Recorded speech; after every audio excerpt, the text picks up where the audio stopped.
ஆச்சி அதிரசமா விடுங்க, கையில தட்டி சூடான எண்ணெயில பொரிச்சா அதிரசம் ரெடி. செங்கல்பட்டு மாவட்டம் பள்ளிக்கரணையைச் சேர்ந்த கோசலன் என்பவர் தனது மகனின் உடல்நிலை குறித்து மருமகள் வரலட்சுமியிடம் தகராறில் ஈடுபட்டு மருமகளையும் அவரது அண்ணனையும் வெட்டி கொலை செய்தார். கடந்த 2017ஆம் ஆண்டு நடைபெற்ற இந்த இரட்டை கொலை தொடர்பாக குற்றவாளி கோசலனுக்கு செங்கல்பட்டு மகிழா நீதிமன்றம் இரட்டை ஆயுள் தண்டனை விதித்து தீர்ப்பளித்தது.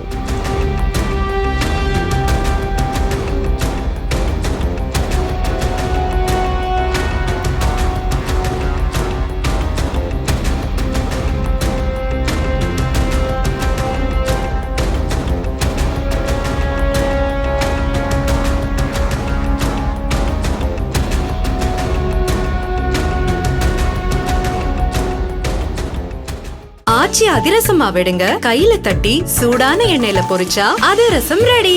பிளே ஸ்டோர் மற்றும் ஆப் ஸ்டோரில் இருந்து பாலிமர் செயலியை QR கோடு மூலம் பதிவிறக்கம் செய்யுங்கள். செய்திகளை உடனுக்குடன் பெறுங்கள்.